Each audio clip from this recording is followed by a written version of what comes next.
గురువుగారు ఎలా ఉన్నారు? అమ్మ ఎక్కడుంటే అక్కడ ప్రశాంతత. అమ్మ నన్ను అనుగ్రహించి నాతో ఉంది కాబట్టి నేను ఎక్కడుంటే అక్కడ అమ్మ ఉంటుంది. అమ్మ ఉన్న దగ్గర నేను ఉంటాను. అడ్మినిస్ట్రేషన్లో ఒక పెద్ద జిల్లాకి అధికారిగా వెళ్తున్నాను కాబట్టి ధర్మ సంస్థాపనార్థాయ సంభవామి యుగే యుగే. ఏ అవతారమైనా అది వేదం, ధర్మం, సనాతన ధర్మాన్ని అలా చూస్తూ ఉంటే ఏముంది, ఎదురుగా ఒక భయంకరమైనటువంటి ఆకారం మొత్తం కళ్ళు వేసరికి ఈయనకు ఎదురుగా కనపడింది.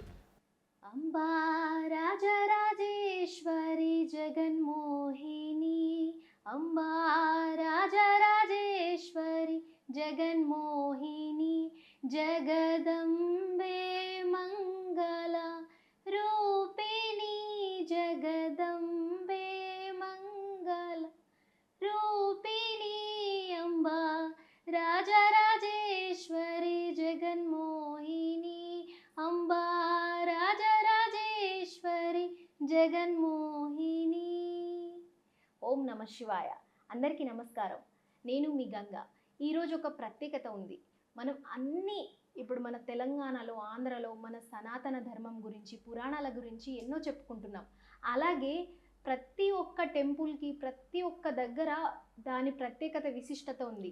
అట్లనే మనకు భగాళముఖి మాత శక్తిపీఠం మూలం గురించి, దాని వివరణ గురించి, చరిత్ర గురించి మనకు చాలా మందికి తెలీదు, నాకు కూడా తెలీదు. సో అదే మనం గురువుగారిని అడగడానికి వెంకటేశ్వర శర్మ గారి దగ్గరకు వచ్చినాము. ఆయన ఎంతో ప్రత్యేకమైన పూజలు చేసుకుంటూ శక్తిపీఠము, ఆ మూలమైన అమ్మవారిని ఇంటి దగ్గర పెట్టుకున్నారు. నిజంగా అసలు నేను ఇక్కడికి వచ్చిన కదా, ఒక గుడ్ వైబ్స్ అంటారు కదా, మనం టెంపుల్కి వెళ్తే ఎట్లుంటుందో అంతే ప్రశాంతంగా ఉంది. ఒకసారి మనము శర్మ గారితో మాట్లాడి మొత్తం చరిత్ర గురించి, అట్లనే భగళముఖి మాత గురించి తెలుసుకుందాం. నమస్కారం గురువుగారు. నమస్కారం అమ్మ. గురువుగారు ఎలా ఉన్నారు? అమ్మ దయతో అంతా క్షేమంతండి. అట్లనే గురువుగారు, నిజంగా చూస్తే అమ్మవారు టెంపుల్లో ఉన్నట్టే ఇక్కడ అసలు ఇల్లు అనే ఫీలింగే రావట్లేదు. ముందుగా మీరు ప్రజెంట్ ఇప్పుడు ఏం చేస్తున్నారు గురువుగారు? అమ్మ ఎక్కడుంటే అక్కడ ప్రశాంతత. అమ్మ నన్ను అనుగ్రహించి నాతో ఉంది కాబట్టి నేను ఎక్కడుంటే అక్కడ అమ్మ ఉంటుంది. అమ్మ ఉన్న దగ్గర నేను ఉంటాను. అందుకే ఈ ప్రశాంతత అమ్మ. నా నేపథ్యం ఏమిటి అంటే, నా పేరు శాస్త్రుల వెంకటేశ్వర శర్మ. మాది సొంత గ్రామం మెదక్ జిల్లా శివంపేట. చిన్నప్పుడు మా నాన్నగారు శాస్త్రుల విశ్వనాథ శాస్త్రి గారు స్థాపించిన ఒక వేద పాఠశాలలో నేను శ్రీ బ్రహ్మానంద తీర్థులు అని పూర్వాశ్రమంలో మాడుగుల మాణిక్య సోమయాజుల వారు, వారి దగ్గర కృష్ణ యజుర్వేదం అధ్యయనం చేశానమ్మా. ఆ తర్వాత మన దక్షిణ భారతదేశానికే అన్నిటికీ మూలభూతములైనటువంటి శ్రీ దక్షిణాంనాయ శృంగేరి జగద్గురు శ్రీ భారతీ తీర్థ మహాస్వామి వారి యొక్క ఆజ్ఞ మేరకు మా తండ్రి గారు నన్ను శృంగేరి శాస్త్ర పాఠశాలలో చేర్పించడం. ఆ శృంగేరిలో నేను అద్వైత వేదాంత శాస్త్రాన్ని జగద్గురువులు శ్రీ భారతీ తీర్థ మహాస్వామి వారి యొక్క అనుగ్రహంతో అద్వైత వేదాంత శాస్త్రము అని, అంటే మన ఉపనిషత్తులకు, సూత్ర భాష్యాలకు, గీతా భాష్యానికి సంబంధించిన అధ్యయనం చేశానమ్మా. ఇదంతా నా 8వ ఏట నుంచి నా 17వ ఏడు వరకు అలా సాగింది. ఈ సమయంలోనే నేను ఉస్మానియా విశ్వవిద్యాలయం ద్వారా గ్రాడ్యుయేషన్ వరకు ప్రైవేటుగా పరీక్షలు రాసి ఆ అమ్మ అనుగ్రహంతో ఉత్తీర్ణుడయ్యాను. ఆ తర్వాత విద్యాభ్యాసం ముగిసిన తర్వాత మెదక్ పట్టణంలో సంస్కృత అధ్యాపకుడిగా పనిచేశాను. ప్రభుత్వ జూనియర్ కళాశాలలో అధ్యాపకుడిగా పనిచేశాను. ఆ సందర్భంలో మా తండ్రి గారు దేనికైనా మూలము జ్ఞానము, జ్ఞానానికి మూలము శ్రీ విద్యకు మూలం అమ్మ.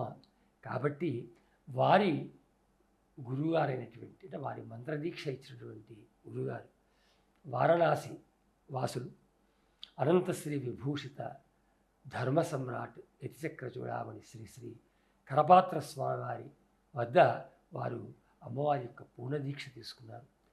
ఆ అనుగ్రహ విశేషం మా నాన్నగారు నాకు కూడా 3వ సంవత్సరంలో పాదుకాంత దీక్షను నాకు వారు అనుగ్రహించారు. నాటి నుండి నేను కూడా శ్రీ విద్య అనుష్ఠానం చేస్తున్నానమ్మా. అలా జరుగుతుంది.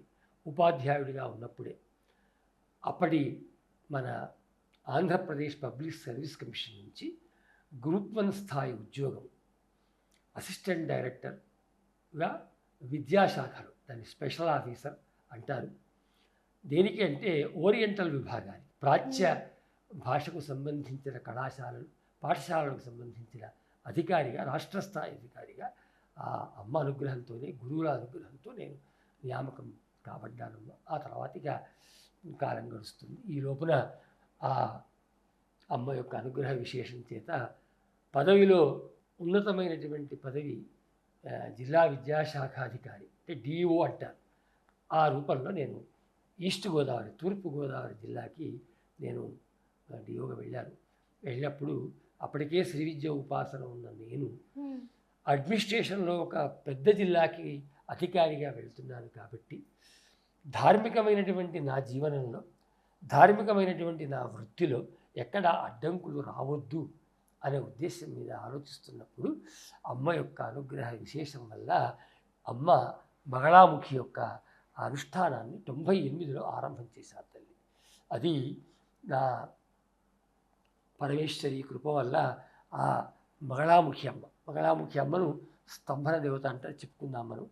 అందువల్ల ఆమె యొక్క అనుగ్రహం వల్ల 30 ఏళ్ళు 2021 వరకు అనేక ఉన్నత పదవుల్ని విద్యాశాఖలో నిర్వహించి, అటు రెసిడెన్షియల్ పాఠశాలలు ఉంటాయి, వాటి సెక్రటరీగా, మరియు పాఠ్యపుస్తకాలు, ప్రభుత్వ పాఠ్యపుస్తకాలు ఉంటాయి, ఇవాళ స్కూళ్ళల్లో స్టేట్ సిలబస్ ఉన్నటువంటి పుస్తకాలు, దానికి డైరెక్టర్గా పనిచేసి 2021 వరకు 30 ఏళ్ళు ఆ ప్రభుత్వ సర్వీస్లో పనిచేసి అమ్మ అనుగ్రహంతో అందరితో మన్ననలు పొంది గురువుగా అందరితో, అంటే ఆమె దయనే చెప్పుకోవద్దు కాబట్టి ఆ రకంగా పదవి కూడా చేయడం జరిగిందమ్మా. అప్పుడు ఈ 26 ఏళ్ళ అమ్మ అనుష్ఠానం వల్ల నేను ఆ పదవి విరమణ తర్వాత ఒక నిర్ణయం తీసుకున్నాను తల్లి. ఇది నా నేపథ్యం. అయితే గురువుగారు, బగళాముఖి మాత గురించి చాలామందికి తెలీదు. అసలు బగళాముఖి మాత ఎలా వెలిశారు, దాని చరిత్ర గురించి ఒక్కసారి మనకు. తప్పకుండా. అయితే నేను మీకు 2021 సంవత్సరంలో నేను పదవి విరమణ చేశాను అని చెప్పాను. అప్పటికే అనుష్ఠానంలో ఉన్న నాకు అమ్మ ఎందుకో ఒకసారి స్వప్నంలో, మరొకసారి ఆలాపనగా, అలా తన యొక్క అనుష్ఠానము చేస్తున్నందుకో మరి ఏమిటో కానీ నన్ను ఒక రకమైన కొన్ని ఆదేశాలు ఇచ్చినట్టుగా అనిపించింది. అంతేకాకుండా అప్పటికే 2019లో మన రాష్ట్రంలో అత్యంత ప్రముఖులైనటువంటి వ్యక్తులు నన్ను వారు అడగడం, నేను ఇక్కడ పెద్ద ఎత్తున బగళాముఖి యాగాన్ని మొట్టమొదటగా నిర్వహించడం జరిగింది. ఆ సమయంలోనే ఈ ప్రాంతంలో బగళాముఖి అనేటువంటి పరిచయం జరిగింది. ఇదొక కారణం. అమ్మ యొక్క ఉపదేశాలు వస్తున్న కారణంగా ఎందుకో మనస్సులో నాకు ఏమనిపించిందంటే, అమ్మ ఈ ప్రాంతంలో ఎవరికీ తెలియదు కాబట్టి అందరి చేత అమ్మ యొక్క నామస్మరణ చేయించాలి అనే కోరిక కలిగింది. కాబట్టి నేను అమ్మ యొక్క నామస్మరణ ఎలా జరుగుతుందో ఆలోచిస్తున్నాను. అయితే అమ్మ గురించి చెప్పమన్నారు కాబట్టి, అమ్మ దశమహావిద్యల్లో ఒకరు. ఈ దశమహావిద్యల గురించి వాళ్ళ సోషల్ మీడియా చెప్తూ ఉంది, కానీ దాని యొక్క సరి అయినటువంటి అవగాహన అనుకోండి, లేదా అందరూ చెప్తున్నారు కాబట్టి ఏది వినాలో అర్థం కానటువంటి కొంత సందేహాస్పదమైనటువంటి దాంట్లో కూడా ఉన్నారు. కానీ వాస్తవానికి మనకు దేవీ భాగవతంలో అమ్మ ఒక ప్రతిజ్ఞ చేస్తుంది. ఎలాగైతే భగవద్గీతలో కృష్ణ పరమాత్ముడు ధర్మ సంస్థాపనార్థాయ సంభవామి యుగే యుగే, ఎప్పుడైతే ధర్మానికి హాని కలుగుతుందో ఆ ధర్మస్థాపనకు నేను అవతరిస్తున్నాను ఇలా చెప్పాడో, అమ్మ దేవీ భాగవతంలో ఏం చెప్పిందంటే, అసలు ఆ ధర్మానికే మూలమైనటువంటి ఆ వేదము యొక్క రక్షణ కోసం నేను నా అవతారాలన్నీ కూడా వచ్చాయి అని అమ్మ చెప్పింది, ప్రతిజ్ఞ చేసింది. వేద సంరక్షణం కార్యం అవతారై అనేకశ. నా అవతారాలు ఏదైనా అనుకుంది, ఏ అవతారమైనా నాది వేదము, ధర్మము, సనాతన ధర్మాన్ని రక్షించడానికి అని అమ్మ చెప్పినందువల్ల ఈ దశమహావిద్యల యొక్క ప్రాముఖ్యం ఎంతో. ఈ దశమహావిద్యలు అనేక గాథలు ఉన్నాయమ్మా. మనం అతి ప్రముఖములైనటువంటి 2 గాథలు చెప్పుకుందాం. ఒకటి శివనారద సంవాదాత్మకమైనటువంటి దేవీ భాగవతం, అపౌరుషేయ దేవీ భాగవతం అని ఒకటి ఉంది.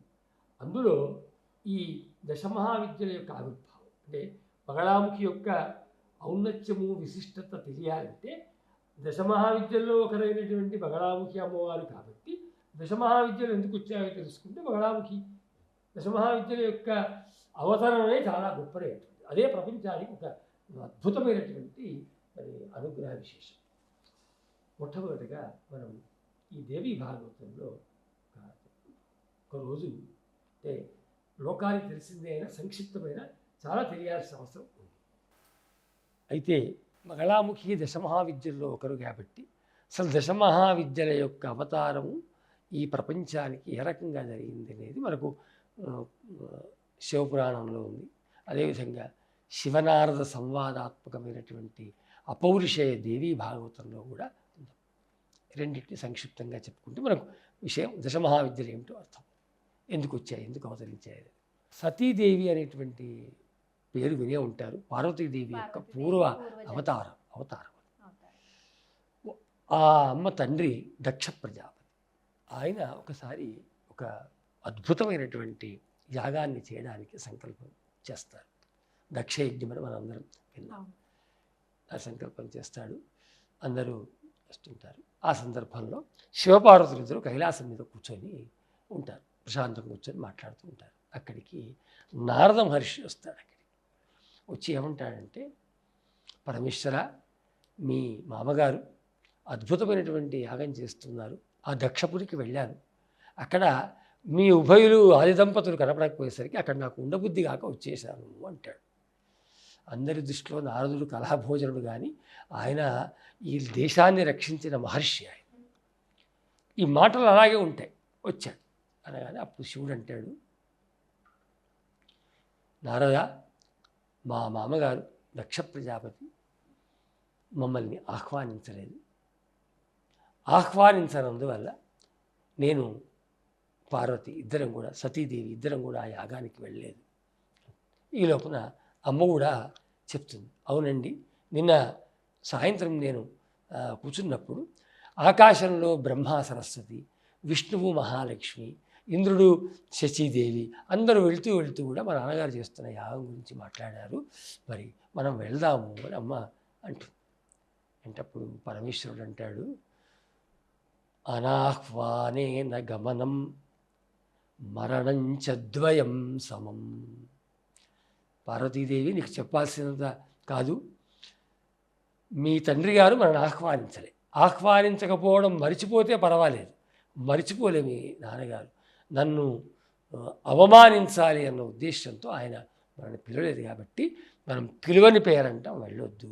మనం ఇప్పుడు అంటాం, అది ఇప్పుడన్న మాట కాదు, ఆ రోజు పరమేశ్వరుడే చెప్పాడు, అనాహ్వానేన గమనం అంటే పిలువని పేరంటము. పనికిరాదని మాత్రమే మనం ఆపుతున్నాం, ఎందుకంటే కొన్ని అపశబ్దాలు ఉచ్చరించొద్దు కాబట్టి. కానీ శివుడు అన్నాడు, మరణంచ, పిలవకుండా పోవడం, చావు, ఈ రెండు సమానమే కాబట్టి అటువంటిది మనకు అక్కర్లేదు, మనం వెళ్ళొద్దు అని చెప్తాడు. అదే మన పెద్దలు సవ్యంగా మనకు చెప్పారు. అప్పుడు అమ్మవారు బాధపడుతుంది. శివుడు అంటాడు, నిజంగా కనుక మీ నాన్నగారు పిలిచుంటే నేను ముందుండేవాడిని, అల్లుడిగా ముందుండి అన్ని కార్యక్రమాలు చేసేవాడిని, కానీ ఇలా చేశారు. అనీశ్వర యాగం చేయాలని, అంటే ఈశ్వరుడు లేకుండా చేద్దామనేటువంటి ఉద్దేశంతో నన్ను కావాలని. పక్కపడి నారదుడు కూడా ఏమంటాడు, నిజమేనయ్యా, నాకు అదే అనిపించింది, అది మిమ్మల్ని 10 మందిలో లోకువ చేద్దామనేటువంటి ఉద్దేశమే కనపడింది. అందరినీ పిలిచాడు, వీళ్ళ మిత్రుల్ని పిలిచాడు, అందరినీ పిలిచాడు. ఇట్లా అంటే గురుగారు చెప్పిన మాటకు అమ్మవారు కొంత నొచ్చుకుంటుంది. ఎందుకంటే అమ్మ సహజమే, తల్లిగారి గురించి మాట్లాడుతున్నప్పుడు ఆమె అమ్మవారైనా తల్లిగారి విషయంలో మరి అలాంటి భావన ఉంటుంది కాబట్టి నొచ్చుకుంటుంది. నొచ్చుకొని ఆమె ఏం చెప్తుందంటే, పరమేశ్వర శాస్త్రం చెప్పావు నాకు, అలాగే నేను కూడా నీకు విషయం చెప్తాను. నిజమే, పిలువని పేరంటం వెళ్ళకూడదు, కానీ పిలువని పేరంటము వెళ్ళొద్దు అన్న విషయం అన్నిటా సరికాదు, అన్ని విషయాల్లో సరికాదు. ఎందుకు సరికాదు అన్నదానికి మనకు ఆ భాగవతంలోనే ఒక అద్భుతమైనటువంటి వాక్యం కనపడుతుంది. ఏంటంటే, అనాహుత అప్యభియంతి సౌహృదం భర్తుర్గురో దేహకృతశ్చ కేతనం అని అమ్మవారు చెప్తుంది. ఆయన అనాహ్వానైన గమనం మరణం చ ద్వయం సోమని ఆయన చెప్తే, అమ్మ ఏం చెప్తుంది అంటే, నిజమేనయ్యా, పిలవకుండా వెళ్ళొద్దు, కానీ అనాహుత అప్యభియంతి అంటే పిలవనప్పటికి కూడా వెళ్ళనటువంటి ప్రదేశాలు కొన్ని ఉన్నాయి. ఏమిటవి అంటే, భర్త యొక్క ఇల్లు. ఏ భార్య భర్త ఇంటికి పిలిస్తే పోవాలనుకుంటుంది? అత్తగారింటికి పిలవాలా? పిలుపక్కర్లేదు. భర్తు. రెండో వాళ్ళు ఎవరు? గురోహో. గురువు అంతే. గురుగారింటికి కూడా మా సారు చెప్పలే కాబట్టి నేను ఇవాళ మా సారు బిడ్డ పెళ్ళికి వెళ్ళానొద్దు. సార్ ఎందుకు చెప్పలేదో తెలియదు, పిలవకున్నా వెళ్ళాలి. వెళ్తే అక్కడ మనం అద్భుతంగా మరి గురుగారు సేవ చేసుకోవచ్చు. కాబట్టి భర్తుర్గురోహో. ఇంకోటి ఉందయ్యా, అది చెప్తాను అని చెప్పి అమ్మ ఏముంటుందంటే, భర్తుర్గురోర్ దేహకృతశ్చ కేతనం. ఈ నా దేహం ఇచ్చినటువంటి వ్యక్తి ఉన్నాడు చూడండి, ఆయన యొక్క ఇంటికి కూడా నాకు పిలుపు అక్కర్లేదు. ఎంత బాగా ఇప్పించాడు అమ్మ. వెళ్ళడం మరణంతో సమానమని ఆయన చెప్తే నిజమే కావచ్చు, కానీ అసలు ఈ మూడు ప్రాంతాలకు వెళ్ళడం అనేది పిలుపు లేకుండా వెళ్ళాలి అని శాస్త్రమే చెప్పింది అంటుంది. కాబట్టి మరి చేస్తుంది మా తండ్రి గారు కదా, వెళ్దాము అంటే అప్పుడు పరమేశ్వరుడు అంటాడు, అమ్మా పార్వతి, నీకు నేను చెప్తున్నటువంటి మాటలు అంటే గమనించడం లేదు. నువ్వు చెప్పినట్టు ఈ మూడు చోట్లకి, అత్తగారింటికి, గురుగారింటికి, తల్లిగారింటికి పిలుపు లేకుండా వెళ్ళొచ్చు. కానీ మీ నాన్న నన్ను ఏం చేశాడు అంటే అవమానిస్తాము అని. అక్కడికి వెళితే కనుక మనం అవమానం కావాల్సి వస్తుంది, అందుకని మనం వెళ్ళకూడదు. అప్పుడు అమ్మవారు అక్కడికి చెప్తుంది, ఏమంటుందంటే, కాదు, నేను వెళ్తాను, మీకు ఈశ్వర భాగాన్ని ఆ యాగంలో ఖచ్చితంగా దక్ష ప్రజాపతి మా నాన్నగారి ద్వారా ఇప్పిస్తాను. ఇప్పియని పక్షంలో ఆ యజ్ఞాన్ని ధ్వంసం చేసే వస్తాను అని చెప్పి అమ్మవారు అంట. కైలాసంలో ఈ సంభాషణ అంతా జరుగుతుంది. అప్పుడు పరమేశ్వరుడు అంటాడు, కుదరదు, ఎట్టి పరిస్థితుల్లో వెళ్ళాలి వీల్లేదు, నువ్వు చాలా ఇబ్బంది అవుతుంది.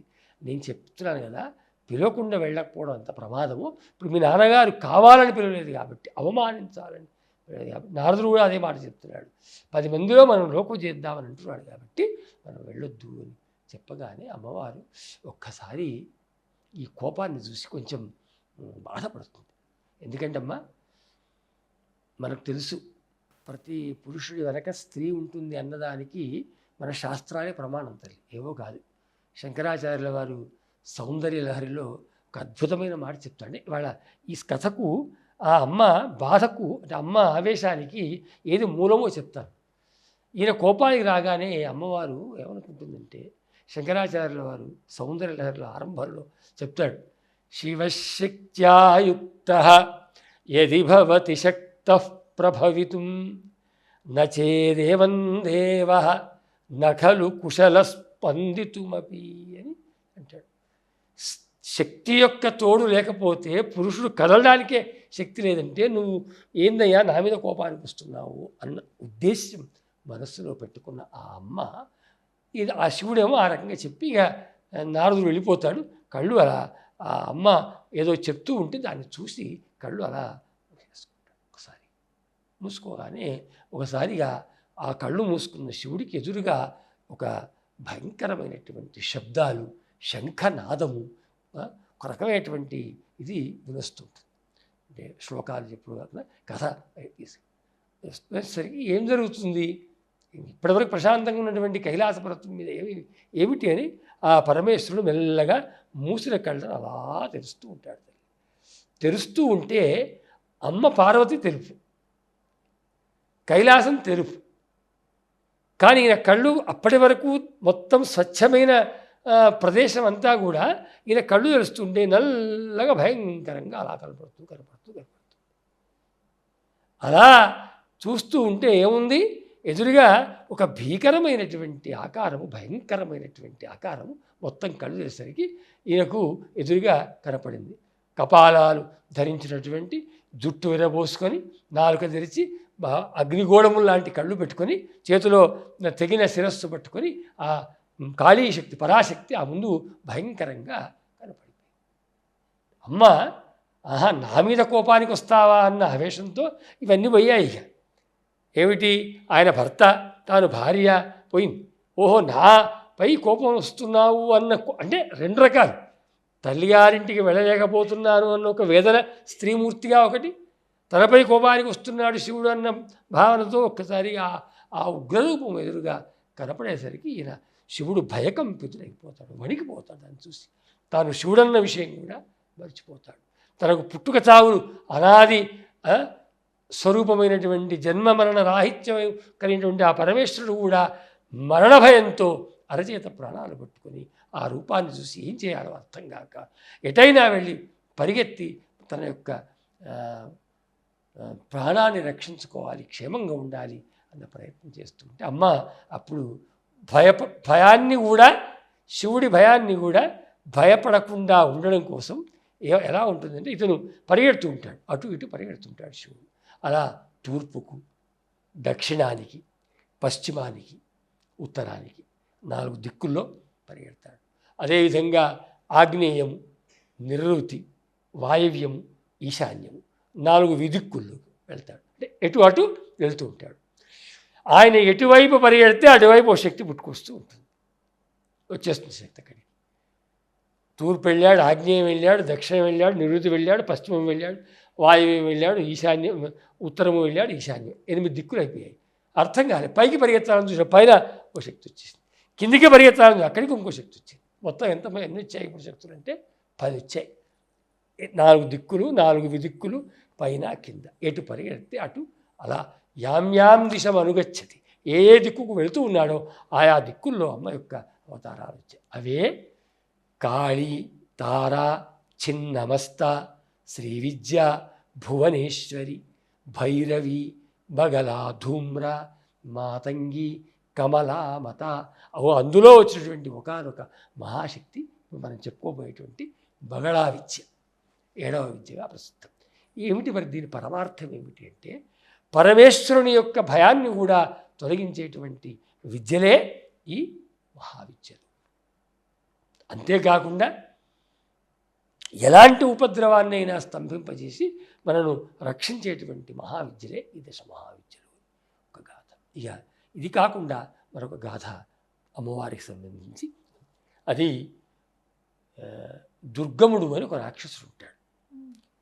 వాడి పేరు దుర్గముడు అని. అతను దేవతల దగ్గర నుంచి వేదాలు దొంగిలించుకొని పారిపోతాడు. ఇక్కడ దీని యొక్క తాత్పర్యం అంటే, ఎందుకు వేదాల్ని దొంగిలించుకొని పారిపోయాడు అన్నదానికి కొంచెం మనం ఆలోచిస్తే దాని వెనక ఒక రహస్యం ఉంది. ఏమి రహస్యం ఉంది అంటే, ఎన్ని యుగాలు, ఎన్ని కాలాలు, ఎన్ని కథలు, ఎన్ని పురాణాలు గడిచిపోయినా అన్నిట్లో దేవతలకు రాక్షసులకు యుద్ధం జరుగుతుంది. కానీ ప్రతి యుద్ధంలోనూ రాక్షసులు పరాభవాన్ని పొందుతారు. దీనికి కారణం ఏమిటో అర్థం కాక ఈ దుర్గముడు గురువును ఆశ్రయిస్తే గురువేమంటాడంటే, పిచ్చివాడ, మీరంతా కూడా అహంకారపూరితంగా విజయానికి డబ్బు కారణం అనుకుంటారు. ఇవాళ లోకంలో కూడా అంతే కదా, ఒక డబ్బు ఉంటే చాలు ఏదైనా సాధించవచ్చని. రాక్షసుల అహంకారం ఏంది?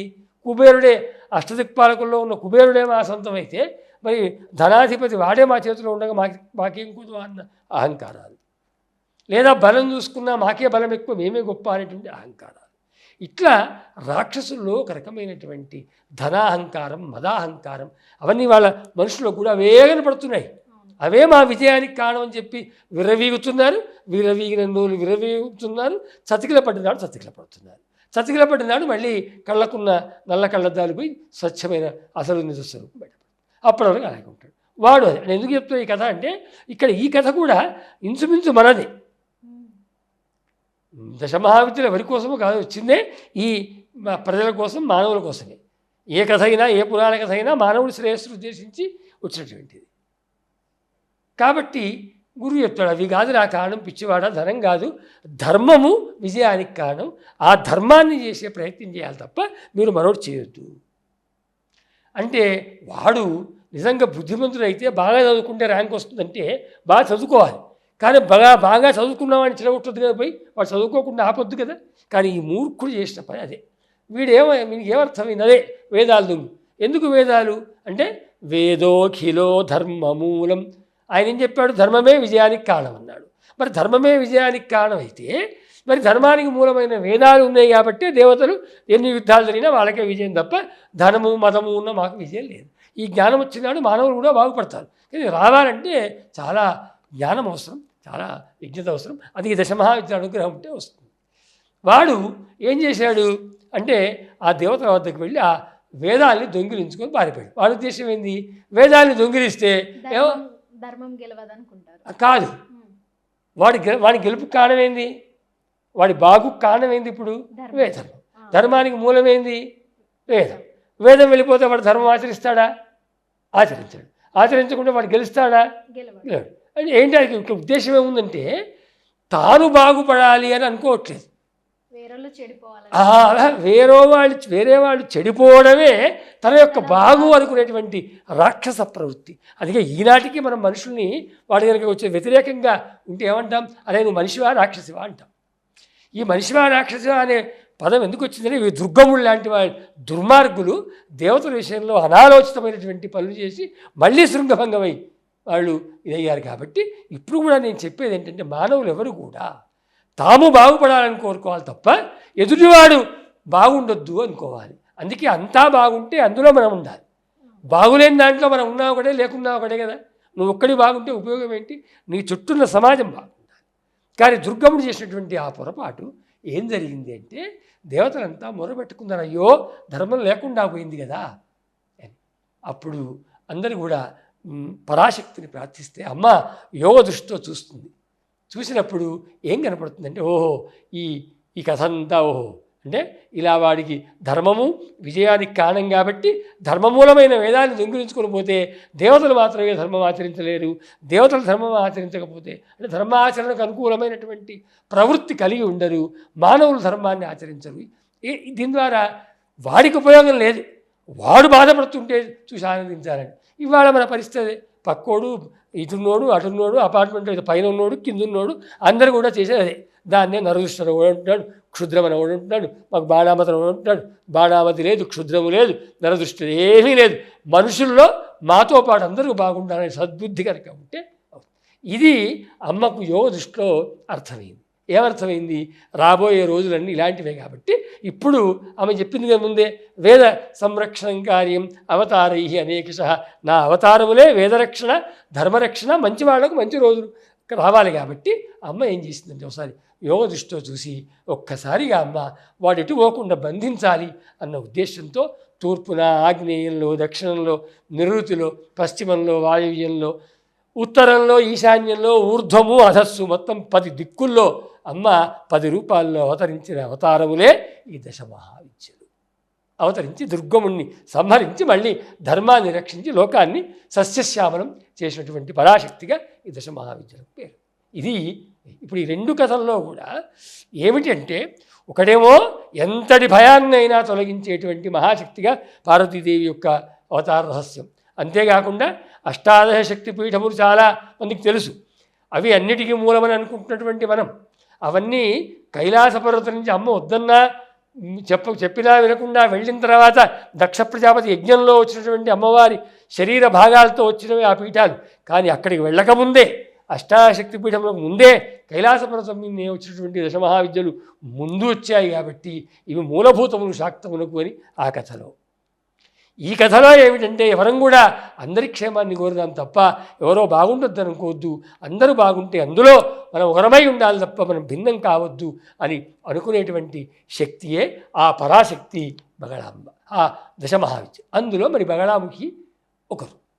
మనం బాగుపడకపోయినా పర్లేదు కానీ పక్కోడు బాగుపడొద్దు అనే కాన్సెప్ట్ ఉంది ఇప్పుడు. కానీ పక్కోడు బాగుంటే ఆటోమేటిక్గా మనం బాగుంటాం తల్లి. అది డబ్బును ప్రధానం చూస్తున్నారు తల్లి, అహంకారాన్ని ప్రధానంగా చూస్తున్నారు, హోదాను చూస్తున్నారు. 5 ఏళ్ల తర్వాత హోదా ఎక్కడ ఉంటుందో కూడా వీడు వెతుక్కున్నా వీడికి దొరకదు. అది ఏ క్షణం ఏం జరుగుతుందో కూడా తెలియదు. అది ఇంకా అద్భుతం. మీరు చెప్పిన మాట వచ్చే నిమిషం మనది అవునో కాదో, ఇప్పుడు ప్రశాంతంగా కూర్చున్నాము, వచ్చే నిమిషం మనదా కాదా కూడా మనకు తెలియదు. కాబట్టి నేనేమంటానంటే ఈ పురాణ గాథలైనా ఏవైనా కానీ మనను సరి అయిన సన్మార్గంలో నడిపించి 10 మందితో పాటు మనం బాగుండేట్టు చేసేవే. తప్పే ఉంది, అందరూ బాగుండాలి అనుకోవడం తప్పే ఉంది. మీకేం నష్టం అవుతుంది? కాబట్టి ధనము కాదు, మదం అంతకన్నా కాదు, పదవి అసలే కాదు. ఎందుకంటే అది నిన్ను పట్టుకొని కూర్చోదు. అమెరికా ప్రెసిడెంట్ అయినా ఈ భూమి మీద శరీరాన్ని వదిలిన ఉత్తరక్షణం మనకు ఉండదు. కాబట్టి అవి ఏవి కావు. మంచితనం, అదే పుణ్యం అంటారు, దాన్ని అదే అదృష్టం అంటారు. ఇది దశమహావిద్యలకు ఇది ప్రధానమైనది. అట్లనే గురువుగారు ఎన్ని మంచి విషయాలు చెప్పారు. ఇప్పటి వరకు తెలంగాణలో చూడని మన బహుళముఖి మాత గురించి కూడా చాలా చక్కగా చెప్పారు. అట్లనే మీ దగ్గర ఇంకా ఎన్నో విషయాలు తెలుసుకోవాలని ఉంది. అట్లనే నెక్స్ట్ ఇంకొక రోజు ప్రతిదీ తెలుసుకోవాలని, మీరు కూడా ఒక్కసారి మాకు ప్రతి ఒక్కటి, ముఖ్యంగా ఒక్కొక్క దాని గురించి, ఇప్పుడు అమ్మవారి గురించి, అష్టాదశ పీఠాల గురించి కానివ్వండి, పురాణాల గురించి చాలామందికి డౌట్ ఉంటుంది. నిజంగా పురాణాలు నిజమేనా, వేదాలు నిజమేనా? ఇప్పుడు ఈ జనరేషన్ వాళ్ళకు చాలామందికి డౌట్ ఉంటుంది. సైన్స్ గొప్పదా, పురాణం గొప్పదా అని చెప్పేసి అనుకుంటారు. దాని గురించి ఒకరోజు మనం వివరంగా తెలుసుకుందాం గురువుగారు. ధన్యవాదాలు. నిజంగా మీ ఇంటర్వ్యూ తీసుకోవడం అనేది ఈరోజు నాకు భాగ్యంగా మారిపోయింది. చూసారు కదా ఈరోజు ఇంటర్వ్యూ. సో ప్రతి ఒక్కటి మీకు కూడా ఏదైనా డౌట్ ఉన్నా కానీ కింద కామెంట్లో అడిగితే, పురాణాల గురించి కానివ్వండి, మన దేవతల గురించి ఏదైనా సరే గురువు గారు దానికి సొల్యూషన్ కానీ సమాధానం ఇస్తారు. సో మనం నెక్స్ట్ వీడియోలో అది చూడొచ్చు. నమస్కారం.